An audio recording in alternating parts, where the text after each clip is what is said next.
Hello and welcome to Fast and Factual on Firstpost, where we get you the top 50 stories from around the world. I'm Alison Lagrange, coming to you live from Durban, South Africa. Let's begin. In our top stories, Bangladesh Prime Minister Sheikh Hasina has stepped down amid deadly protests in the country. She has fled the country to a safer place. She was serving her fourth consecutive term in office. According to reports, Sheikh Hasina fled Bangladesh in a military helicopter. She flew to India with her sister. The former Bangladesh Prime Minister landed in Agartala, the capital of India's northeastern state of Tripura, and reports suggest she will head to London from India. Bangladesh's army chief, Wakar-uz-Zaman, has said that he will form an interim government in the country. He earlier convened a meeting with the opposition parties. Sheikh Hasina reportedly stepped down after the army's ultimatum to her. Bangladesh army reportedly told her to quit or take action.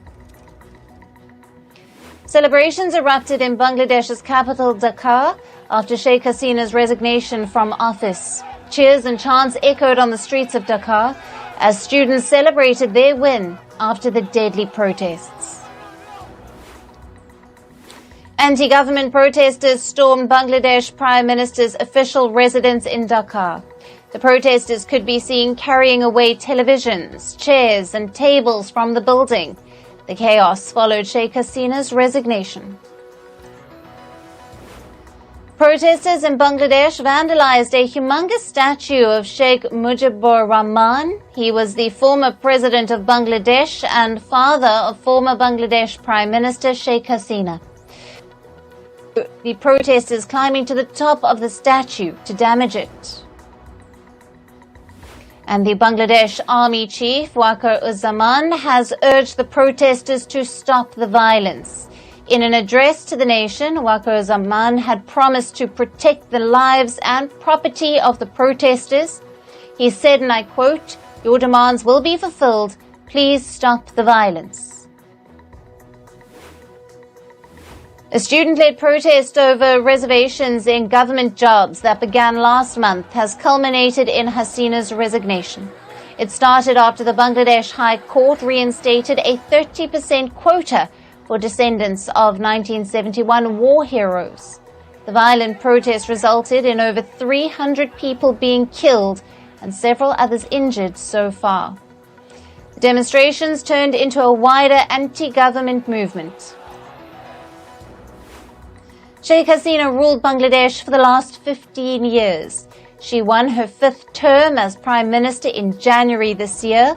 However, the opposition had boycotted the election, calling it unfair.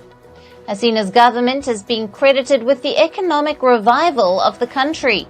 However, she has also been accused of suppressing the opposition. Meanwhile, India has issued a high alert for its border with Bangladesh. India's Border Security Force, or BSF, has been put on alert for the next 48 hours. The BSF's North and South Bengal frontiers have been instructed to enhance patrolling. BSF Director General Daljit Singh Chaudhry has arrived in Kolkata to closely monitor the situation.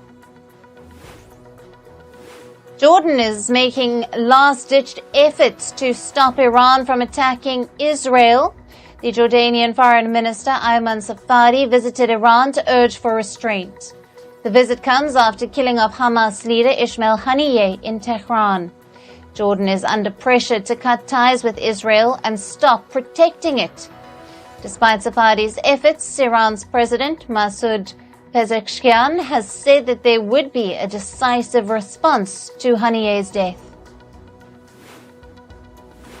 And according to reports, the U.S. Secretary of State Antony Blinken has warned G7 countries of a possible attack by Iran and Hezbollah on Israel today. However, the Israeli media has reported that Netanyahu-led government could sanction a preemptive strike against Iran to prevent an attack on the country. Netanyahu reportedly convened a meeting with intelligence agencies head, defense minister, and defense forces chief. And North Korea has reportedly delivered 250 new tactical ballistic missile systems to its troops. According to North Korean media, the country's leader Kim Jong-un oversaw the delivery of the missile systems. The launches are reportedly designed by Kim and are described as up-to-date tactical attack weapons. North Korea said it test-fired its new tactical ballistic missiles last month. And Asian stock markets plunged on Monday as fears over U.S. economy. Japan's stock market index, the Nikkei, fell over 12%, while South Korea's market dropped over 8%. Stock markets in Taiwan and China also declined, and this comes after the U.S. reported weak job data for the month of July. The data has sparked fears of the U.S. slumping into a possible recession.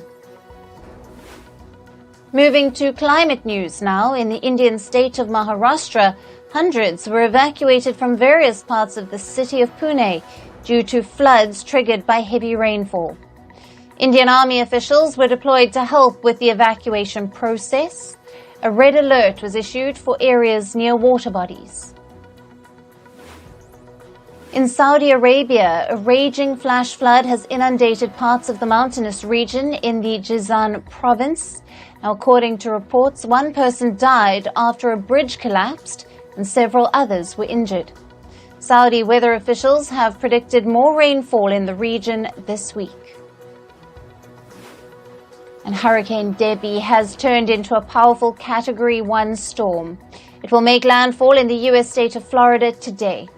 Ahead of its landfall, the storm brought gale-force winds and heavy rain to the region. And eastern China is baking under high temperatures. In places like Shanghai, Anhui, and Jiangsu, the temperature is likely to stay as high as 43 degrees Celsius for the next 10 days. Meteorologists say that the high temperatures are due to global warming. An ongoing wildfire in the U.S. state of California has now become the fourth largest in the state's history. Over 6,000 firefighters have been deployed to battle the raging blaze. Nearly 4,000 people were evacuated to safety shelters. The New Zealand government has rolled back environmental reforms in a bid to boost economic growth. The government wants to revive New Zealand's failing economy.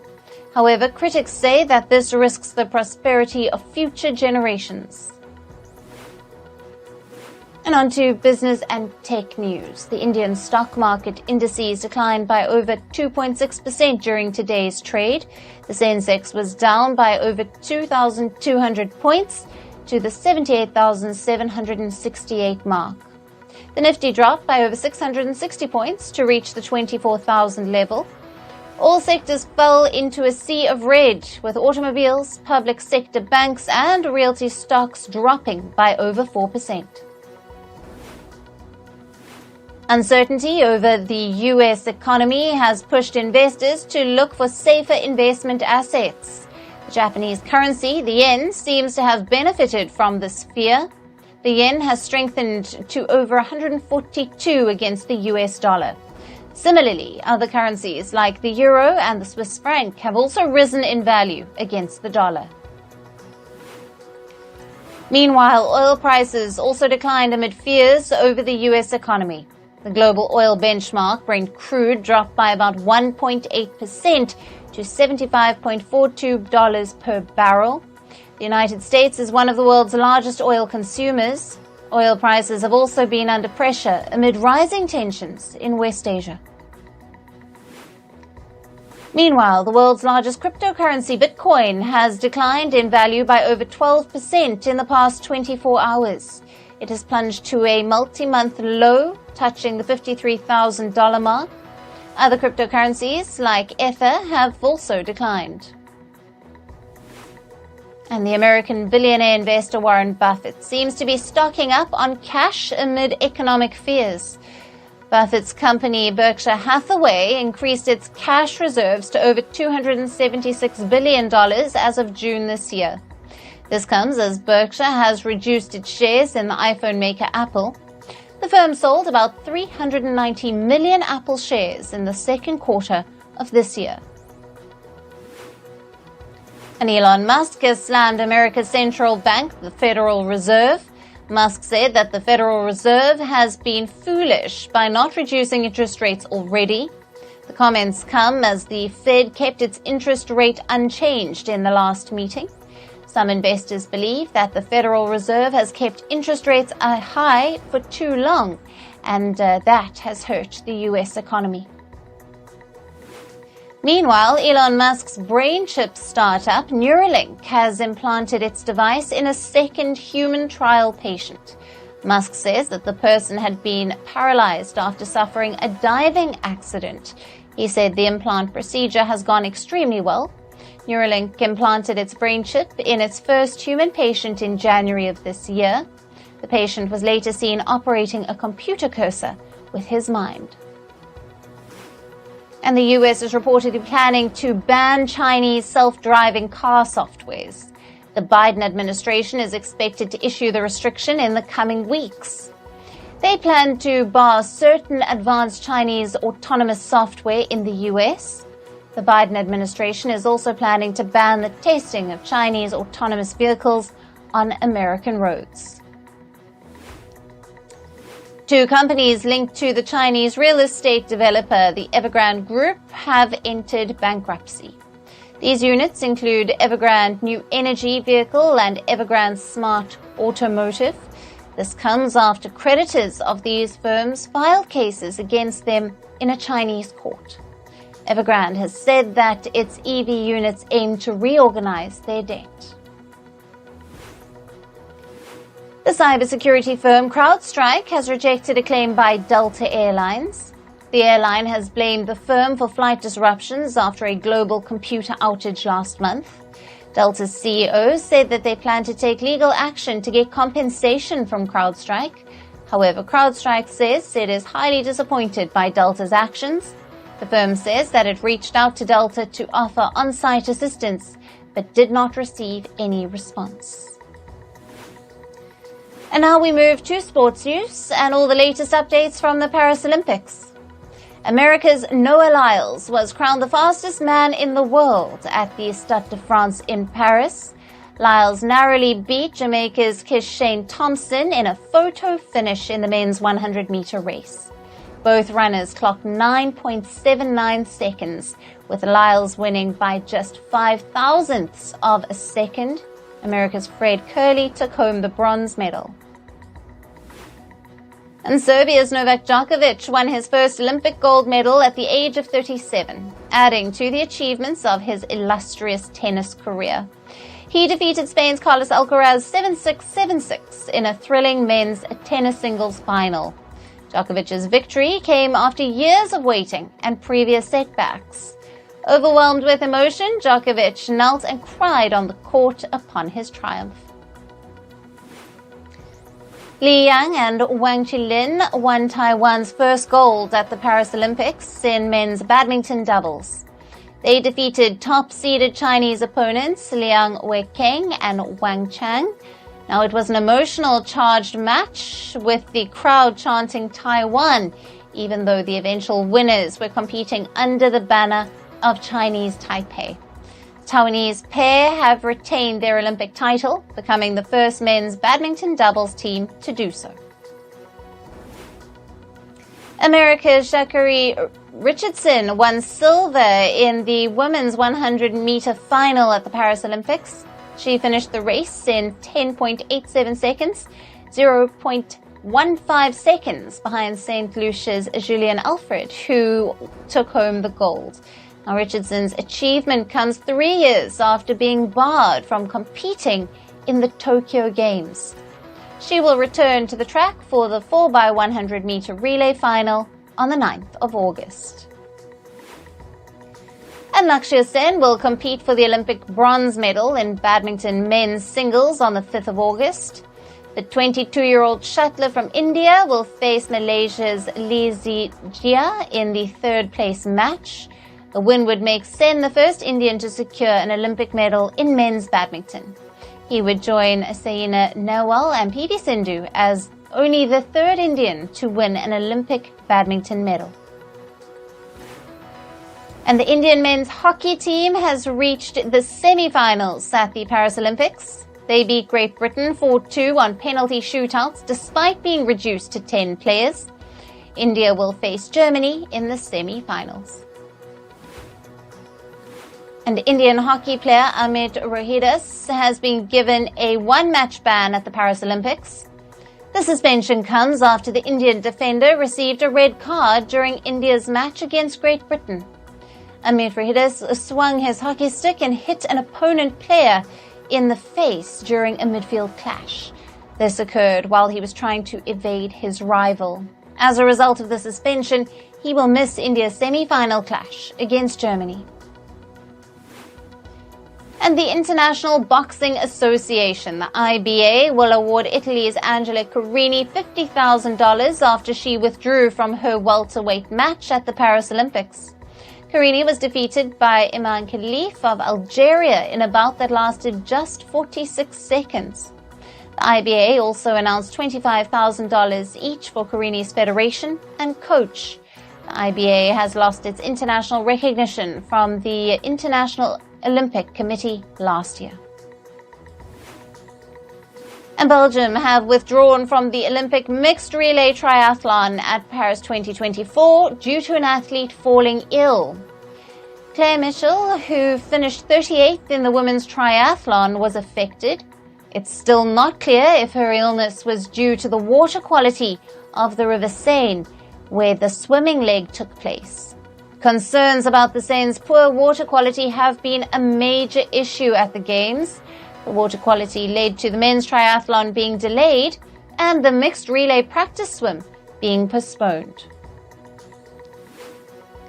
Adam Peaty, a triple Olympic gold medalist, hinted at retirement after the British relay team finished fourth in the 4x100-meter medley. Peaty mentioned that he might have to step away from the sport because it hurts too much. The defeat was particularly painful as two members of the Chinese gold-winning team had previous positive tests for banned substances. Kun Hai-yang and Sun Jia-jun were allowed to compete despite these positive tests, which were blamed on food contamination. And in entertainment news, Adele paused her Munich concert to watch the women's 100-meter final at the 2024 Summer Olympics. She broadcast the 11-second race for her fans who had come to attend her concert. The singer then asked the audience to give the participants a round of applause. And according to reports, Cardi B has asked the court to give her the primary custody of her children with Offset. This is according to the records of their divorce documents. The singer is also seeking child support money from Offset, and the former couple's divorce documents were filed last week. They have 2 children together. And Charlie XCX and Billie Eilish donated 10,000 pairs of underwear used in their music video Guess. This was done to provide aid to domestic violence victims. They will be given to the survivors of domestic violence through an organization. Deadpool and Wolverine has hit $824 million globally. The film, starring Ryan Reynolds and Hugh Jackman, is now the second highest grossing film of 2024 after Inside Out 2. The film is now expected to enter the $1 billion club soon. And Indian actor Shah Rukh Khan will be honored with a special award at the Locarno Film Festival in Switzerland. He will be given an award for his artistic contribution that redefined cinema. The festival, founded in 1946, is one of the world's longest-running annual film festivals. Zac Efron has revealed that he is happy and healthy. The actor was admitted to hospital last week after a minor swimming incident in Ibiza. He was taken to a hospital for precautionary measures. HBO has unveiled its complete show lineup for 2024 and 25 with a trailer. The video features Game of Thrones spin-off A Night of Seven Kingdoms, followed by Pedro Pascal's The Last of Us and the first look of The White Lotus Season 3. And Tom Blythe and Emily Bader will star in the upcoming film People We Meet on Vacation. The film is based on a best-selling book by Emily Henry. The story is about two friends spending every summer vacation together despite living in separate cities. And Priyanka Chopra has wrapped shooting The Bluff in Australia. She shared images of the wrap party on her social media handles. The actor also danced to the tunes of a popular 90s-era Bollywood song. She was also accompanied by her mother, Madhu Chopra. And the Academy Awards are on the hunt for a new host. The committee is falling short of options after Jimmy Kimmel and John Mulaney. They turned down the gig for 2025. Names like Kevin Hart, Selena Gomez, and Tom Hanks are now floating around for the job. And that's all on this episode of Fast and Factual. Thank you for watching. Stay tuned to Firstpost.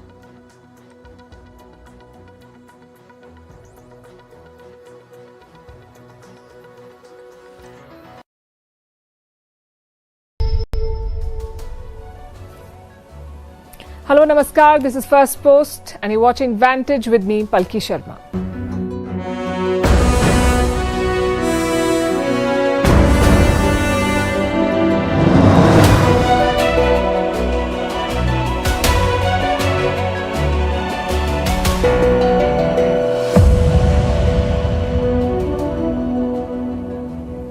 As West Asia remains on the brink of a wider conflict, the global economy is showing signs of stress. America is facing fresh recession fears, AI is bleeding big tech, chip makers like Intel are losing cash, layoffs